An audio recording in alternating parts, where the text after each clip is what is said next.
students, today we are going to discuss chapter number 5, Morphology of Flowering Plants. First, you should know what is morphology. Morphology in angiosperms. Angiosperms means flowering plants.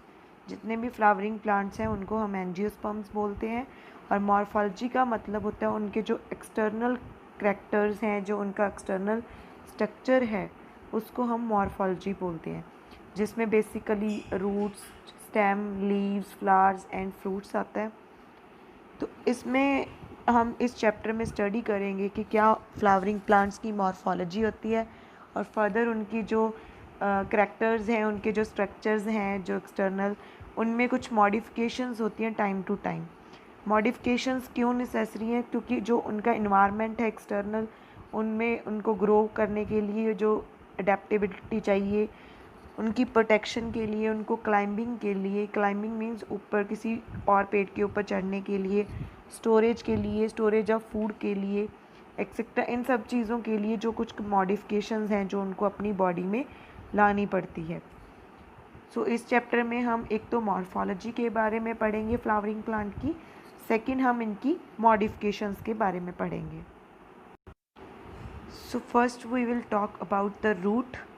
In majority of dicotyledon plants, the direct elongation of radicle leads to the formation of primary root which grows inside the soil. जब हम कोई dicotyledon plant की बात करें, dicotyledon का मतलब होता है वो बीज जिसमें जो उसका जो बीज है वो दो पोर्शंस में डिवाइड हो जाता है, उनको हम बोलते हैं डाइकोटिलेडन्स। ऐसे बीज में क्या होता है, जब वो बीज जर्मिनेट करता है तो उसकी जर्मिनेशन में जो उसमें से प्लांट निकल रहा है, ऊपर की तरफ से जो प्लांट निकल रहा है उसको प्लम्यूल बोलते हैं, और जो नीचे की तरफ से निकल रहा है पोर्शन उनको हम रेडिकल बोलते हैं।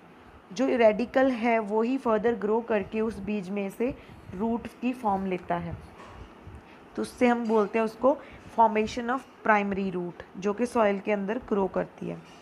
It bears lateral roots of several orders that are referred to as secondary, tertiary, etc.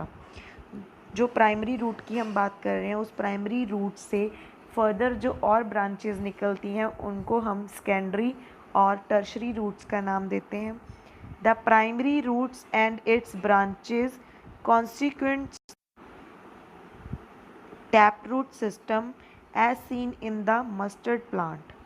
जो वो लेटरल ब्रांचेस निकल रही हैं उससे एक टैप रूट सिस्टम बन जाता है, जैसे कि हम एग्जांपल लेते हैं मस्टर्ड प्लांट में। मस्टर्ड मीन सरसों के प्लांट में। अब जो ये फिगर 5.1 है इसमें पार्ट्स ऑफ फ्लावरिंग प्लांट दिखाए गए हैं। जो सॉइल से नीचे वाला पोर्शन है that is primary root, secondary root. अगर फर्दर हम बात करें टर्शरी रूट की तो ये सभी रूट्स मिलके रूट सिस्टम बनाती हैं, और जो सॉइल से ऊपर का पोर्शन है जो प्लांट का, उस फ्लावर तक, उसकी टिप तक, उस सारे पोर्शन को हम शूट सिस्टम बोलते हैं।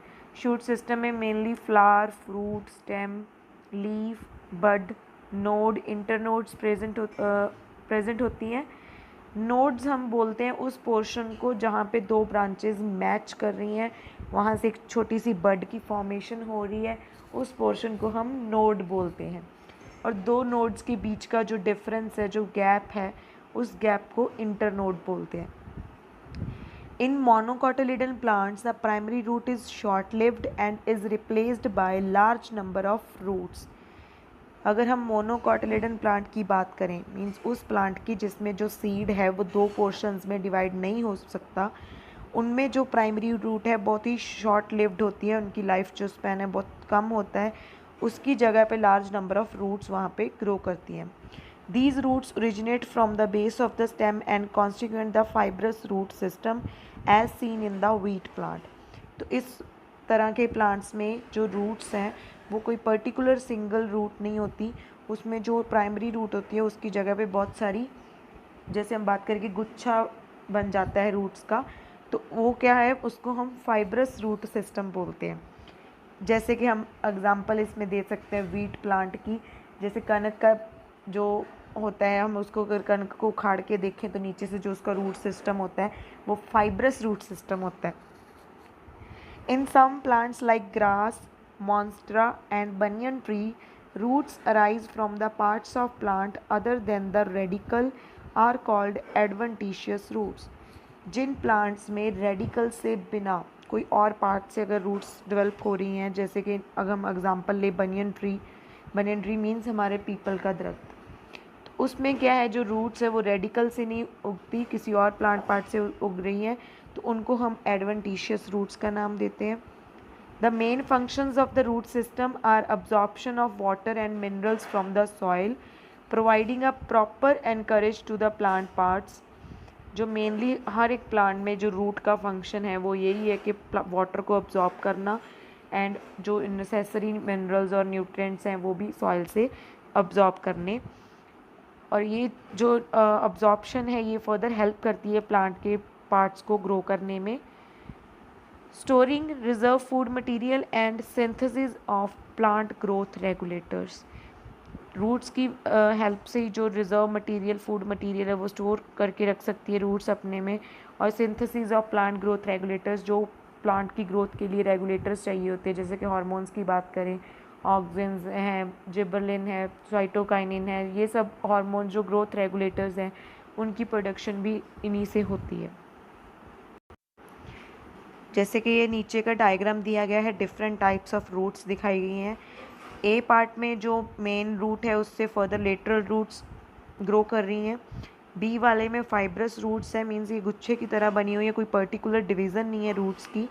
Third one is adventitious roots, जैसे कि हम देख रहे हैं कि ये रूट्स है जो सॉइल में नहीं है, सॉइल के ऊपर वाले पोर्शन में है. Next comes to regions of root. Regions means अब हम रूट के फर्दर पोर्शंस की बात करेंगे. The root is covered at the apex of thimble-like structures called the root cap. साथ ही में हम इस जो फिगर 5.3 है the regions of root tip, इसको देखेंगे. लास्ट में जो बताया गया रूट कैप, तो इन्होंने बोला कि जो रूट का एपेक्स है, जो उसकी टिप है, वो कवर्ड होती है थिम्बल लाइक स्ट्रक्चर्स में, जिसको हम बोलते हैं root cap. It protects the tender apex of the root as it makes its way through the soil. ये क्या करती है, प्रोटेक्ट करती है रूट्स को फर्दर, क्योंकि जो ये टिप है इसी से ही रूट ने आगे ग्रो करना है, फर्दर इसको मूव करके सॉइल में जो इसकी इनलार्जमेंट होनी है. A few millimetres above the root cap is the region of meristematic activities. जो रूट कैप है उसके थोड़ा सा ऊपर ही रीजन ऑफ मेरिस्टेमेटिक एक्टिविटी बताया गया है. इस रीजन में मेरिस्टेम्स प्रेजेंट होते हैं. मेरिस्टेम का मतलब होता है कि वो सेल्स प्रेजेंट होती हैं जो फर्दर ग्रोथ में हेल्प कर रहे हैं. The cells of the region are very small thin walled with dense protoplasm. जो ये सेल हैं बहुत स्मॉल और थिन वॉल्ड होते हैं. They divide repeatedly. ये मतलब एक एक बाद एक जो सेल है वो फर्दर डिवाइड ही करते रहते हैं. The cells proximal to this region undergoes rapid elongation and enlargement and are responsible for the growth of the root in length. अब इस रीजन ऑफ मेरिस्टेमेटिक एक्टिविटी के ऊपर ही रीजन ऑफ इलॉन्गेशन आ रहा है. ये रीजन ऑफ इलॉन्गेशन इसलिए कहा गया है क्योंकि यहाँ से जो रूट है उसकी एनलार्जमेंट होती है, उसकी लेंथ में इंक्रीज होता है. The cells proximal to the region undergoes rapid elongation and enlargement and are responsible for the growth of the root in length. This region is called the region of elongation. जैसे कि हमने अभी बात की है कि रीजन ऑफ इलॉन्गेशन क्या करता है, इसको इसकी जो लेंथ है उसको इंक्रीज़ करने में हेल्प करता है. The cells of the elongation zone gradually differentiate and mature. जो इलॉन्गेशन जोन में जो सेल प्रेजेंट होते हैं वो धीरे धीरे जो मच्योर होते हैं और फिर फर्दर डिफ्रेंशिएट हो जाते हैं. Hence this zone proximal to the region of elongation is called the region of maturation. इसके ऊपर जो फिर जोन नया तैयार होगा उसको रीजन ऑफ मैचुरेशन इसीलिए कहा जाएगा क्योंकि वहाँ पे जो सेल्स हैं वो मैच्योर हो चुके हैं. From this region some of the epidermal cells are very fine and delicate thread like structures called root hairs. अब जो रीजन ऑफ मैचुरेशन है वहाँ से कुछ थ्रेड लाइक स्ट्रक्चर्स निकलेंगे जिनको हम रूट हेयर्स बोलते हैं. These root hairs absorb water and minerals from the soil. यही रूट हेयर्स हैं जो हेल्प करेंगे रूट को वाटर एंड मिनरल्स अब्जॉर्ब करने के from the soil. Next comes to modification of root. Roots in some plants change their shape and structure and become modified to perform functions other than absorption and conduction of water and minerals. जैसे कि अभी तक हमने इस chapter में बात की है कि जो रूट्स हैं उनका मेन पर्पस क्या है, absorption of water and minerals from the soil. But कुछ प्लांट्स ऐसे होते हैं जिनमें रूट्स का काम सिर्फ अब्जॉर्प्शन का ही नहीं होता, फर्दर और भी बहुत सारे फंक्शंस वो परफॉर्म करते हैं by changing their shape and structure.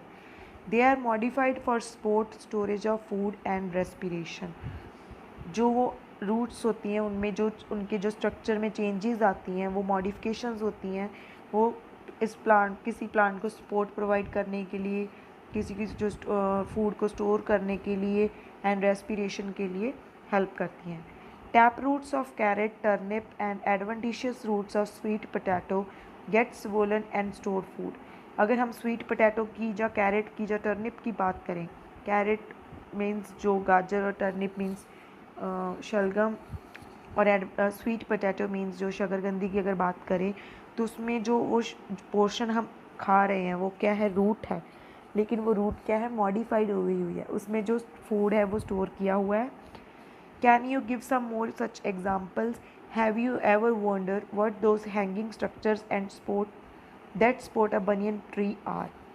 Banyan tree means पीपल का पेड़. जैसे कि आपने देखा होगा इस पिक्चर में भी दिखाया गया कि जो बनियन ट्री है उसके नीचे से जो हैंगिंग्स लटक रही हैं, मीन्स जो स्ट्रक्चर्स लटक रहे हैं वो क्या है. These are called prop roots. इनको prop roots कहते हैं. Similarly, the stems of maize and sugarcane have supporting roots coming out of the lower node of the stem. इसी तरह हमने जो शुगर केन या मक्की की बात करें तो उसमें भी हम देखते हैं कि जो उनकी स्टेम है उससे कुछ रूट्स वगैरह बाहर निकल रही होती हैं. These are called stilt roots. अगर हम पीपल के पेड़ की बात करें तो इनमें प्रॉप रूट्स प्रेजेंट होती हैं. अगर शुगर केन और मक्की की बात कर रहे हैं तो उसमें स्टिल्ट रूट प्रेजेंट होती हैं. In some plants such as Rhizophora growing in swampy areas, many roots come out of the ground and grow vertically upwards. अगर कुछ प्लांट्स जैसे कि राइजोफोरा की बात करें जो कि स्वैम्पी एरियाज़ में, स्वैम्पी मीन्स जैसे दलदल वाले एरिया में ग्रो करते हैं, तो वहाँ पे जो रूट्स हैं वो ग्राउंड में जाने की बजाय, मतलब सॉइल के अंदर जाने की बजाय ऊपर की तरफ वर्टिकली ग्रो करती हैं. Such roots called pneumatophores help to get oxygen from for respiration. ऐसी रूट्स को हम निमेटोफोर्स बोलते हैं. ये रूट्स क्या करती हैं, ऊपर आकर इन रेस्पिरेशन में हेल्प करती हैं. Next comes to figure 5.5, modification of roots for storage. इसमें जो ए डायग्राम दिखाया गया turnip, carrot and sweet potato, तो इनमें जो एज एडिबल पार्ट हम खा रहे हैं तो वो क्या है, रूट्स है, लेकिन उनकी क्या हुई है, मॉडिफिकेशन हुई है.